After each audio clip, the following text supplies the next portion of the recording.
So আজকে this is the third topic, natural resource and WTO, World Trade Organization. World Trade Organization এটা মূলত একটা international organisation. ওয়ার্ল্ডের যত ধরনের এক দেশের সঙ্গে আর এক দেশের যত ট্রেড পরিচালিত হয়, এই ট্রেড রিলেটেড অর্গানাইজেশন, যদিও ওরা শুধু ট্রেড নিয়ে কাজ করে না, ওরা আরো অনেক কিছু নিয়ে কাজ করে। সো মানে অনেক কিছুর মধ্যেই আপনি ওয়ার্ল্ড ট্রেড অর্গানাইজেশনের নাম খুঁজে পাবেন। ইন্টেলেকচুয়াল প্রপার্টি রিলেটেড বিষয় নিয়ে ওয়ার্ল্ড ট্রেড অর্গানাইজেশন কাজ করে। ইভেন ইফ আপনি এখন দেখতেছেন ন্যাচারাল রিসোর্স এবং ওয়ার্ল্ড ট্রেড অর্গানাইজেশনের নাম আসতেছে। সো ওয়ার্ল্ড ট্রেড অর্গানাইজেশনের কিছু অ্যাগ্রিমেন্ট আছে, ঠিক আছে? এর মধ্যে অনেক ইম্পর্টেন্ট যেটা সেটা হচ্ছে GATT, general agreement on trade and tariff.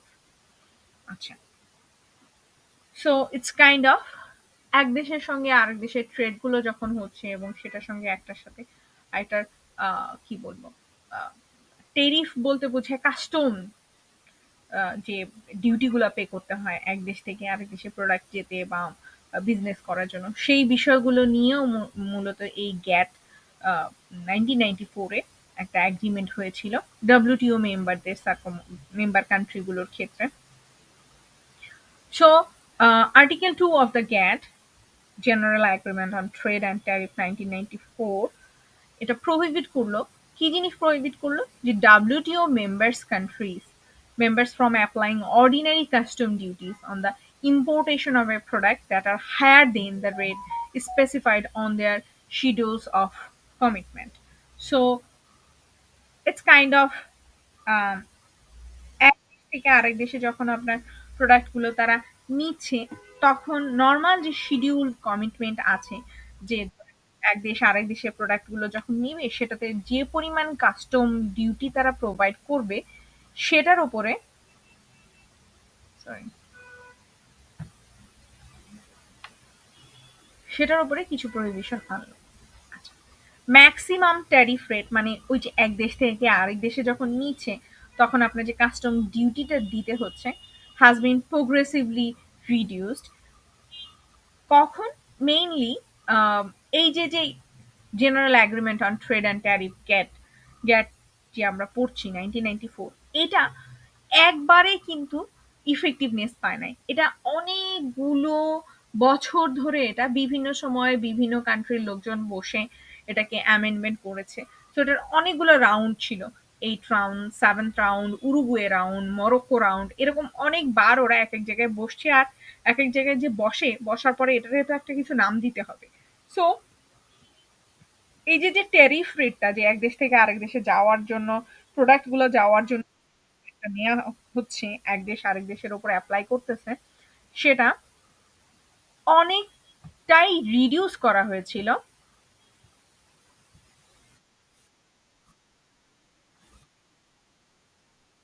গ্যাট নেগোসিয়েশনের 8 রাউন্ডে এসে, the last of which was the Uruguay round. মানে 8 নম্বর রাউন্ডের পরে ওরা উরুগুয়ে রাউন্ড করে, সেটা মানে উরুগুয়েতে হয়েছিল, এই জন্য এটার নাম Uruguay round.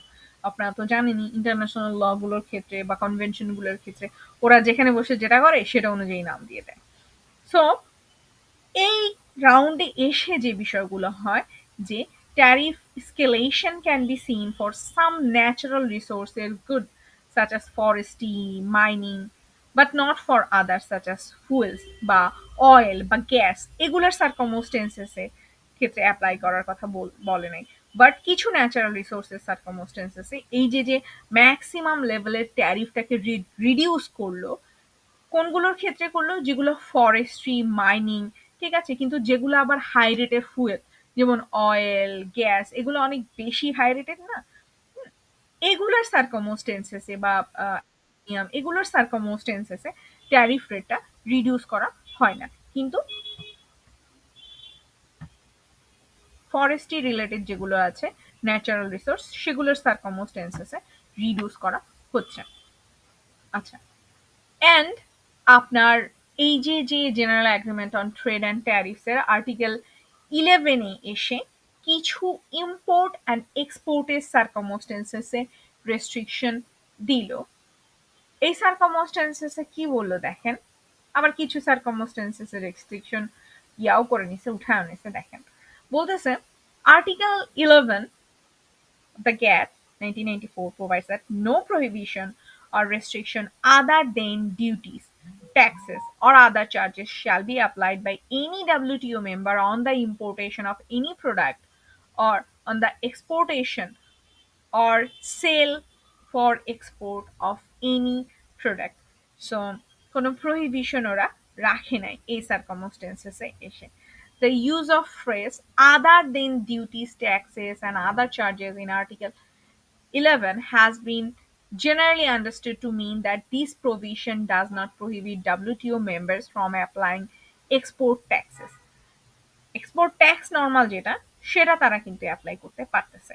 And this is an exception to the prohibition in Article 11 that permits WTO member to impose export prohibition or restriction temporarily to prevent or relieve critical shortages of foodstuff or other product essential to exporting contracting parties.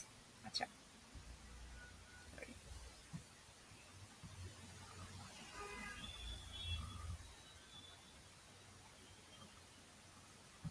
So WTO organisation কি করলো, কিছু কিছু বিষয়ে তার restriction apply করলো। But কোন restriction গুলা, যেগুলোকে আমরা বলছি ম্যাক্সিমাম ট্যারিফ, সেগুলোর ক্ষেত্রে অ্যাপ্লাই মানে প্রহিবিট করে দিল। কিন্তু আপনি এক্সপোর্ট ট্যাক্স যেগুলো নরমাল সেগুলো আপনাকে দিতে হবে। ঠিক আছে, ম্যাক্সিমাম ট্যারিফ যেটা সেটা আপনার দেওয়ার দরকার নেই, সেটা তো আপনার উঠাই দিল। কিন্তু এক্সপোর্ট ট্যাক্স যেগুলো প্রতিটা মেম্বার, ডাব্লিউটিওর মেম্বার কিন্তু বাংলাদেশও, সো প্রতিটা কান্ট্রির আলাদা আলাদা কিছু এক্সপোর্ট ট্যাক্সেস আছে। সেই এক্সপোর্ট ট্যাক্সেস কিন্তু আপনাকে ব্যবহার করতে বলা হচ্ছে ন্যাচারাল রিসোর্স গুলোর সার্কামস্টেন্সেস। আচ্ছা, এই যে যে গ্যাপটা, গ্যাপটির গ্যাপ মেইনলি হচ্ছে ইন্টারন্যাশনাল ট্রেড এবং ট্যারিফটা কোন ওয়েতে যাবে সেটা নিয়েই মূলত আলোচনা করছে। এবং ডাব্লিউটিও ম্যাক্সিমাম কান্ট্রি হচ্ছে ডাব্লিউটিওর মেম্বার, ম্যাক্সিমাম কান্ট্রি, খুব কম কান্ট্রি পাবেন যেগুলো আপনি ডাব্লিউটিওর ইয়া না, মানে মেম্বার স্টেট না। সো ডাব্লিউটিও কিছু কনসেপ্ট আছে, যেমন এর মধ্যে একটা কনসেপ্ট হচ্ছে most favoured nation principal, one of the fundamental principal for multilateral trading system.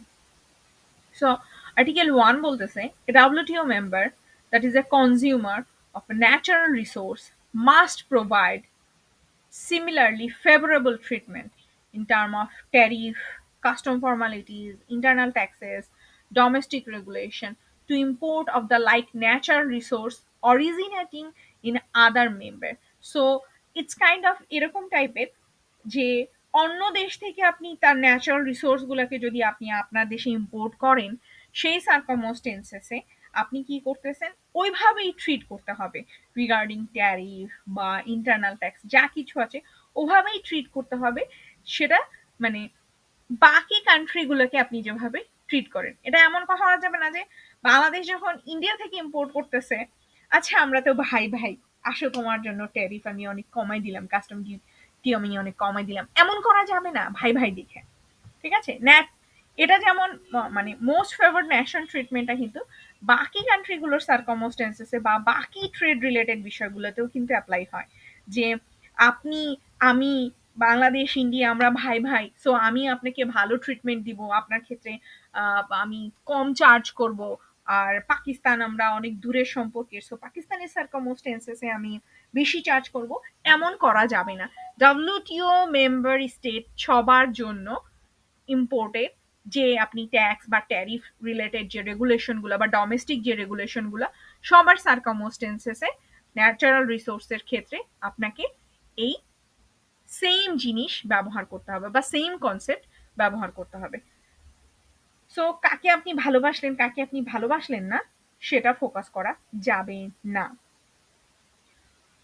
So এই গ্যাটের আর্টিকেল 13 বলতেছে state that no prohibition or restriction shall be applied by any WTO member on the importation of any product of the territory of any other member or on the exportation of any product designed for the territory or any other member. So আমাদের সার্কামস্টেন্সেসে natural resources সার্কামস্টেন্সেসেও এই article 1, article 13, article 11 এগুলো natural resources সার্কামস্টেন্সেসেও ব্যবহৃত হবে, যেটাকে mainly বলা হচ্ছে নন discrimination.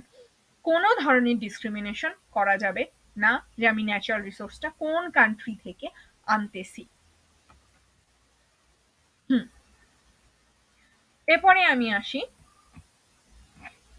Article, এটা হচ্ছে 10, 5, 17। সতত বলতেছে, GATT recognize that WTO member may establish or maintain state enterprise or great exclusive or special privilege to private enterprise। সেখানে তারা মেনশন করতেছে state, that state trading enterprise kind of এরকম টাইপের, যে আপনি কি করতে পারেন, যে ট্রেডিং এন্টারপ্রাইজ ক্রিয়েট করতে পারেন অ্যাকর্ডিং, যে sorry, according to the non discriminatory principle, যেটা ট্রেডিং প্রাইভেটলি আপনি ট্রেডিং করবেন এক কান্ট্রি আর এক কান্ট্রির সাথে, এক্সপোর্ট রিলেটেড হতে পারে, ইম্পোর্ট রিলেটেড হতে পারে, পারচেজ হতে পারে, সেল হতে পারে, what ever it is.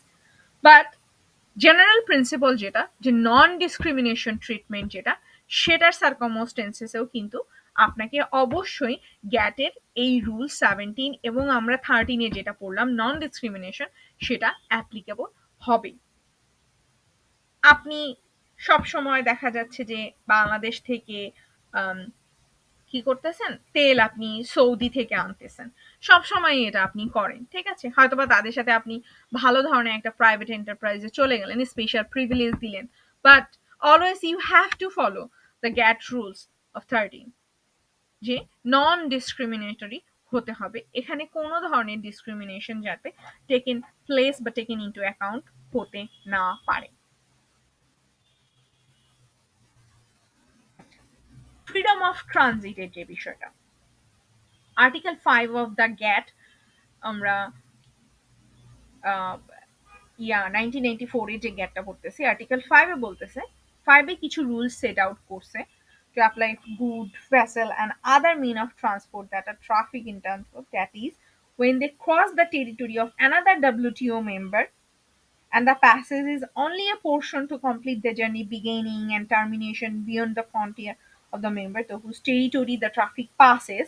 There has been some discussion, অনেক সময় হয় না, যে ধরেন উম, একজনের উপর দিয়ে, এক কান্ট্রির উপর দিয়ে আর এক কান্ট্রিতে আপনি কি করতেছেন, গ্যাস ট্রান্সপোর্ট করতেছেন বা ফরেস্ট রিলেটেড কোনো কিছু ট্রান্সপোর্ট করতেছেন।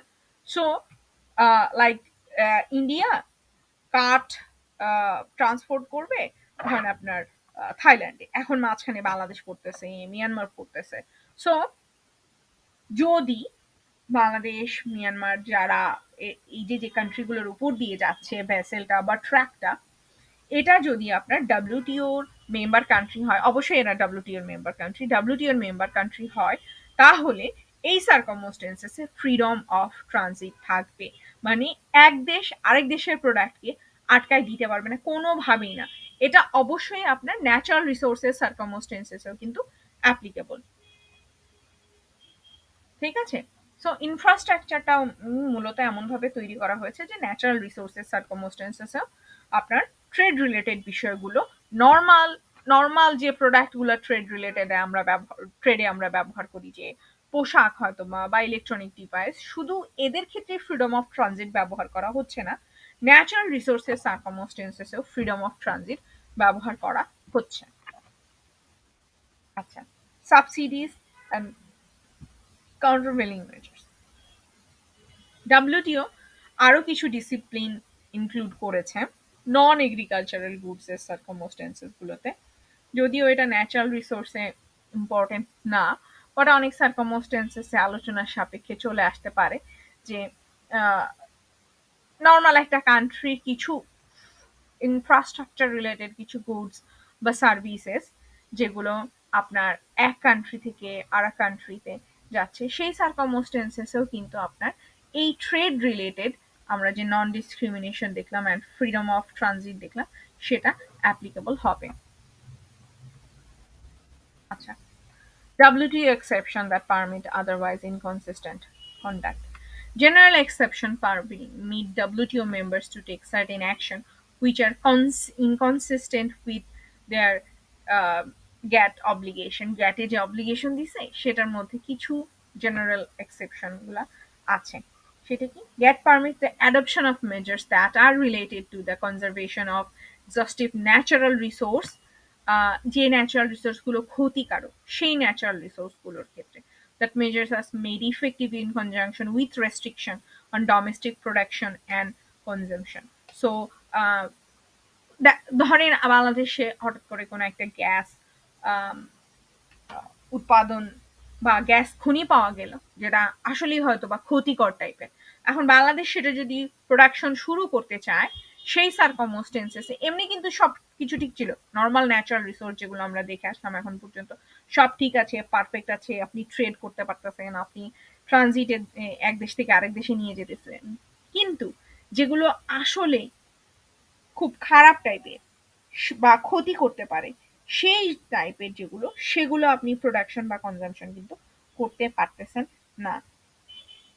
It's kind of general exception, cause এগুলো আপনার কি করতেছে, ওয়ার্ল্ড ট্রেড অর্গানাইজেশনের আর্টিকেল 20-তে এসে ইনকনসিস্টেন্ট হয়ে যাচ্ছে,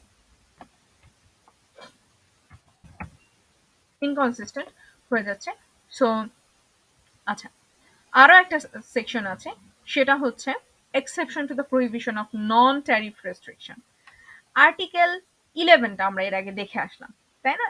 যে গ্যাট কি করতেছে, GATT prohibits non tariff import restriction and ban export restriction other than the duties, tax and other charges.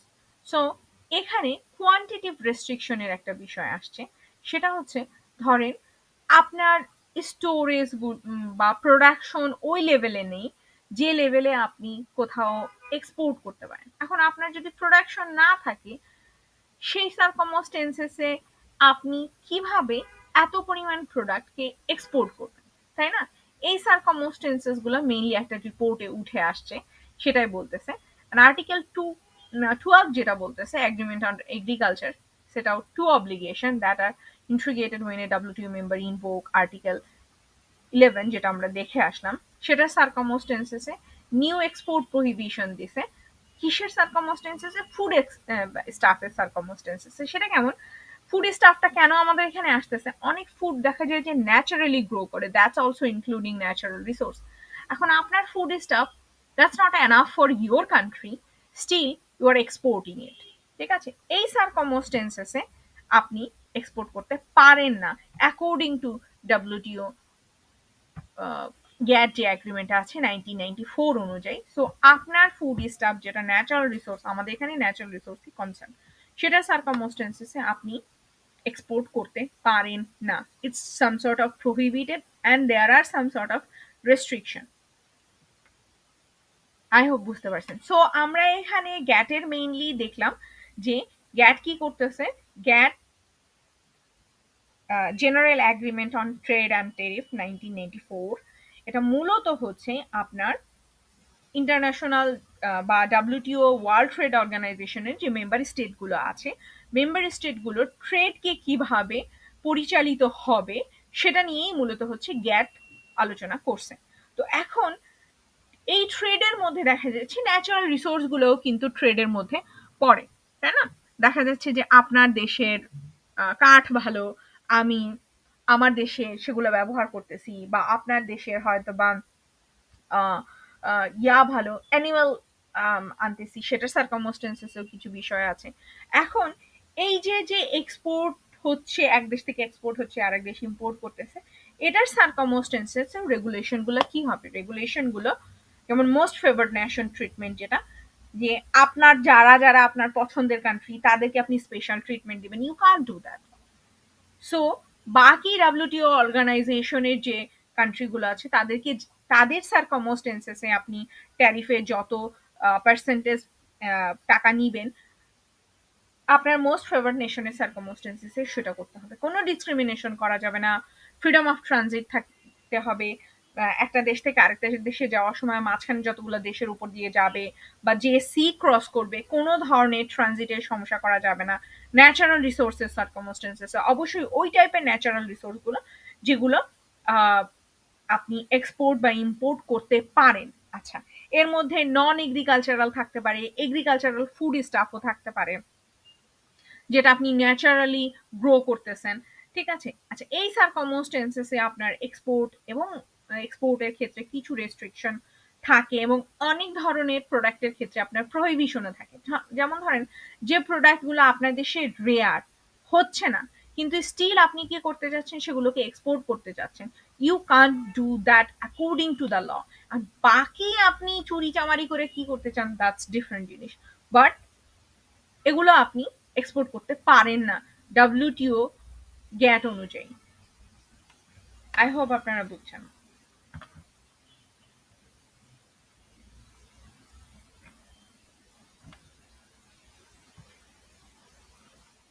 আচ্ছা, আরেকটা কোশ্চেন আছে।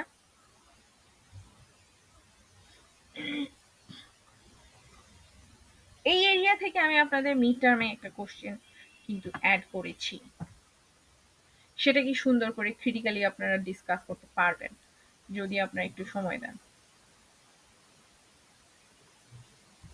আচ্ছা,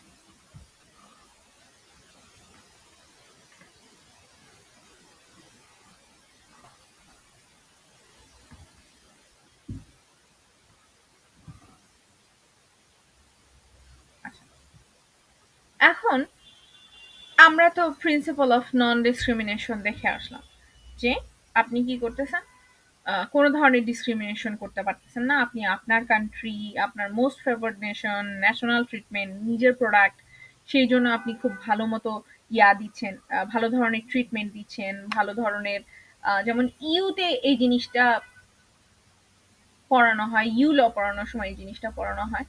ওরা কি করে, ধরেন যে দেশের সাথে ওদের ভালো সম্পর্ক, সেই দেশের প্রোডাক্টগুলোর ট্যারিফ কস্ট কম রাখে, বা সেই দেশের প্রোডাক্টগুলো বাজারে বেশি দামে ওদেরকে সেল করতে দেয়। আর যেসব দেশের সাথে সম্পর্ক খারাপ, সেসব দেশের প্রোডাক্টগুলারে বলে না, তোমাদের product it's not up to the standard, এগুলো বলে আর কি ছেড়ে দেয়। বাট ডাব্লিউটিও হচ্ছে আপনার নন ডিসক্রিমিনেশন, যেটা নন ডিসক্রিমিনেশন ট্রিটমেন্ট, যেটা দ্য প্রিন্সিপাল অফ নন ডিসক্রিমিনেশনটাকে অ্যাপ্লাই করলো। WTO member can impose measures to design to manage externalities.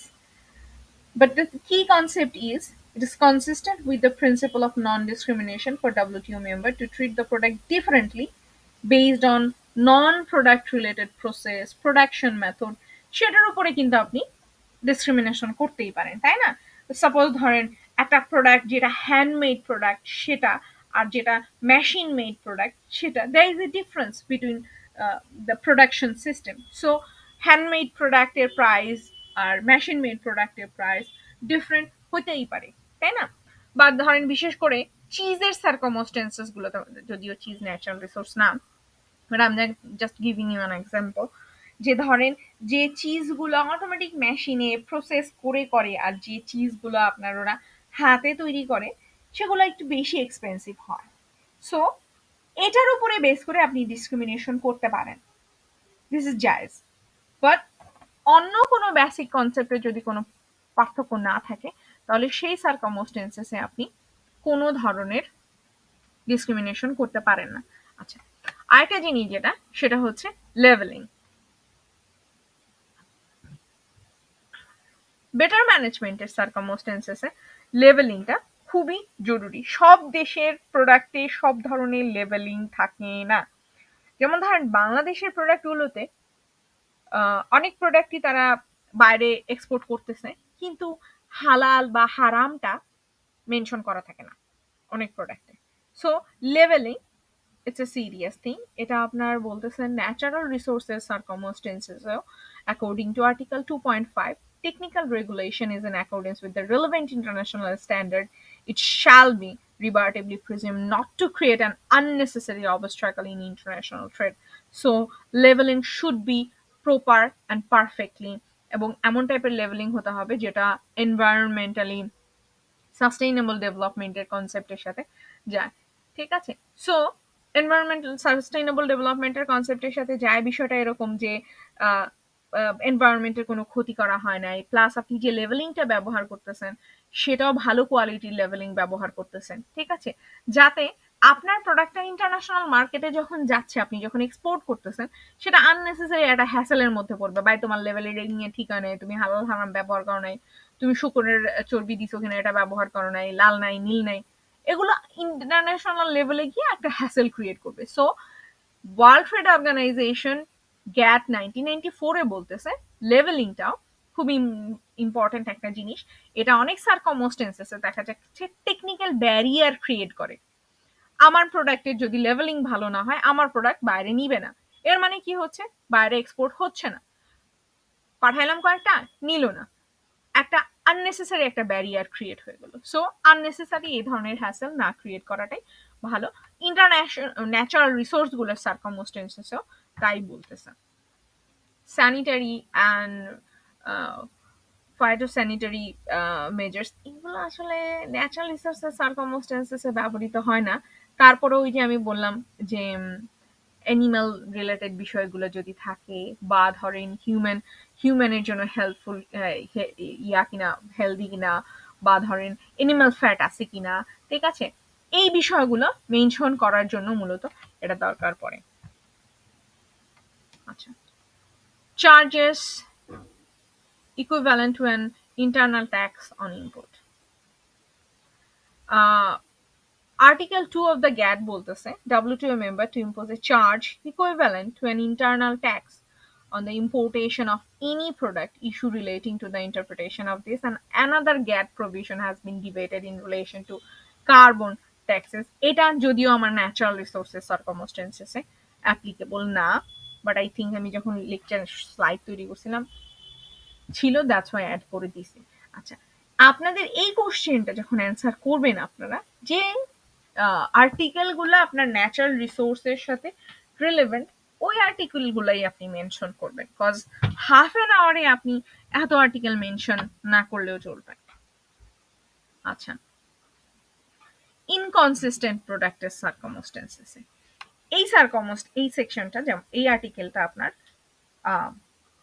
Natural resources সার্কামস্টেন্সেসে important, যেটা আমরা ওই আগের স্লাইডটাও দেখছিলাম, article 20। So WTO recognized that a member in certain circumstances they need to act inconsistently with its obligation in order to manage negative externalities such as negative impact on the environment.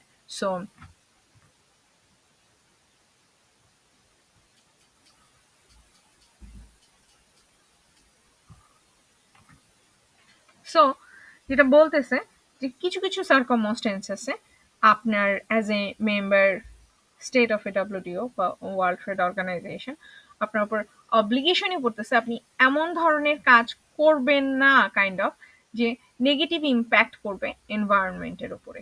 So permit the adoption of measures that are necessary to protect human, animal, plant life, health, and a member must first show that the policy underpinning the measures in question fall within the range of policy designed to protect human, animal, plant life, health. So আপনি যেমন ধরেন আমরা একদম শুরুতে দেখতেছিলাম যে natural রিসোর্সের মধ্যে ফরেস্ট রিলেটেড বিষয়, ফরেস্ট থেকে গাছ হতে পারে, বা পাতা হতে পারে, স্পেশাল টাইপের পাতা হতে পারে, ফুল হতে পারে, যেগুলোকে আপনি এক্সপোর্ট করতেছেন।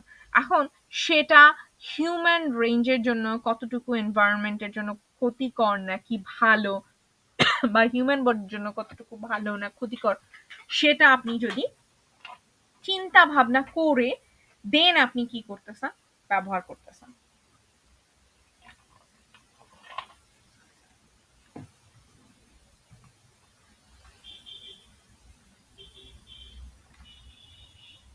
আচ্ছা, সাবসিডিজ টু ম্যানেজ এক্সটার্নালিটিস, এটা হচ্ছে আর্টিকেল, এটা আলাদা একটা অ্যাগ্রিমেন্ট করা হয়েছিল।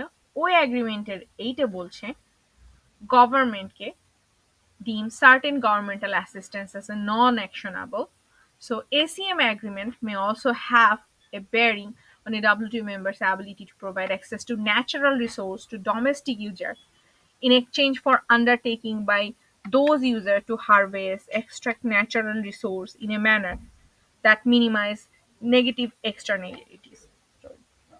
So there has been some discussion regarding article 20 যেটা আমরা আগে পড়লাম, এবং এই যে ACM agreement, subsidiaries to manage externalities agreement, এই দুইটার সার্কামস্টেন্সেসে কিছু কনফ্লিক্ট অ্যারাইজ হচ্ছে। আচ্ছা, কি কনফ্লিক্ট অ্যারাইজ হচ্ছে? এই যে অ্যাগ্রিমেন্টটা, এই অ্যাগ্রিমেন্টটা বলতেছে ডব্লিউটিও মেম্বারদের অ্যাবিলিটি দেখতেছে, যে ability to provide access to natural resource to domestic user যারা আছে। আমার দেশের ফরেস্টে হয়তো বা ভালো উড গাছ হয়, সেই সার্কমস্টেন্সেসে আমার দেশে হারভেস্টের সার্কমস্টেন্সেসে বা আমার দেশে আমি কি এটাকে ব্যবহার করতে পারতেছি কিনা প্রপার ওয়েতে, ঠিক আছে? এখন সেটা যদি না করে দেখা যাচ্ছে যে আমি কি করতেছি, এটাকে এক্সটার্নালি বেশি ফোকাস করে ফেলতেছি, এক্সপোর্ট করার সার্কামস্টেন্সেস গুলোতে বেশি ফোকাস করে ফেলতেছি, সেই কাজগুলো কিন্তু মানে কাইন্ড অফ বলতেছে করা যাবে না অ্যাকর্ডিং টু ডব্লিউটিও, বাট আমরা মানতেছি কি মানতেছি না, দ্যাটস ডিফারেন্ট জিনিস। উম, আচ্ছা, ইম্পোর্ট লাইসেন্সিং, ইম্পোর্ট লাইসেন্স এটা আপনারা জানেন, ইম্পোর্ট লাইসেন্সিং খুবই জরুরি জিনিস, কারণ হচ্ছে এগ্রিমেন্ট অনুযায়ী লাইসেন্স ছাড়া আপনি ট্রান্স মানে কোনো কিছুই আপনার ট্রান্সপারেন্ট হবে না, তাই না? মানে যদি আপনার প্রোডাক্টের লাইসেন্স থাকে, আপনি এই প্রোডাক্টগুলো ইম্পোর্ট করেন, তখন সেই সার্কামস্টেন্সেসে দেখা যাবে যে কোনো প্রোডাক্টই আপনি ইজিলি আনতে পারতেছেন। সো ন্যাচারাল রিসোর্সের সার্কামস্টেন্সেসেও আপনি কোন প্রোডাক্ট ইম্পোর্ট করতেছেন সেই জিনিসগুলোর সার্কামস্টেন্সেসে আপনার লাইসেন্স থাকাটা জরুরি, এটাই বলতেছে।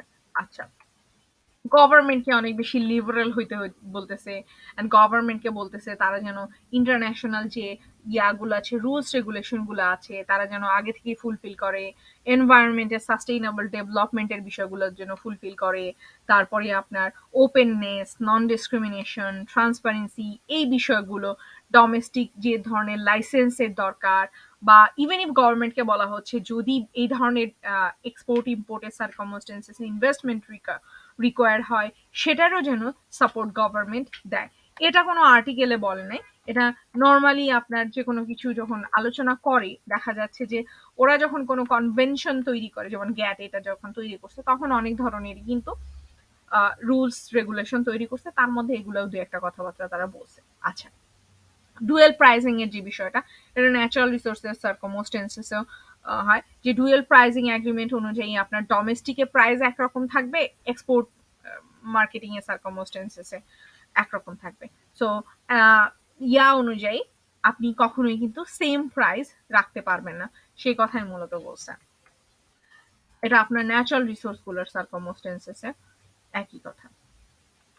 আচ্ছা, ইন্টারন্যাশনাল কমিউনিটি এগ্রিমেন্ট অনুযায়ী সাপ্লায়ার এবং কনজিউমার যেসব কান্ট্রিজ গুলো আছে, সেই কান্ট্রিজ গুলোর সার্কমস্টেন্সেসে এটাই বলতেছে যে undertaking in presence of obligation under any intergovernmental community agreement which conforms to criteria submitted to the contracting parties and not disapproved by them, and which in itself so submitted and not so disapproved. So সাপ্লায়ারদের সার্কমস্টেন্সে এটা mainly একটা specific exception, যদি এমন হয় যে disapprove করে contracting party গুলো, সেই সার্কমস্টেন্সেসে কিন্তু আপনি কি করতেছেন, ট্রেডিং রুলস ভায়োলেশন হচ্ছে অনেক সার্কমস্টেন্সেসে, সেটাই বলতেছেন। যদিও এগুলা আপনাদের যে কোশ্চেন আমি আবার দিয়েছি যে ওয়ার্ল্ড ট্রেড অর্গানাইজেশনে, সরি, ন্যাচারাল রিসোর্সেস সার্কমস্টেন্সেসে ওয়ার্ল্ড ট্রেড অর্গানাইজেশনের কি কি রুলস আছে, এটার মধ্যে আপনি ওয়ার্ল্ড ট্রেড অর্গানাইজেশন দ্বারা তৈরিকৃত রুলস একটাই আছে, সেটা হচ্ছে গ্যাট, GATT, গ্যাট 1994। সো গ্যাটের আপনি আর্টিকেল 1, আর্টিকেল 9, 11, 20 এই কয়টা আলোচনা করলেন, এর মাঝখানে আপনি most favoured nation treatment and non discrimination, এই দুটো জিনিস আলোচনা করলে দ্যাটস ফান আনাফ। এই যে পরবর্তীতে যে আপনার এগুলো আপনার আলোচনা করার দরকার নাই, বা ACM যেটা পড়লাম আমরা, সাবসিডি ম্যানেজমেন্ট এক্সটার্নালিটিস, এটাও আপনার ওই কোশ্চেনের অ্যান্সারের মধ্যে কাভার দেওয়ার কোনো দরকার নেই। আপনি মূলত গ্যাটের 4টা article, that's far enough. I hope আপনারা বুঝছেন। আজকে আমি এই কথা কেন বলতেছি, কারণ আগামী সপ্তাহে আপনাদের পরীক্ষার আগে আপনারা আমার ক্লাস পাচ্ছেন না। কারো কোনো কোশ্চেন থাকলে বলতে পারেন।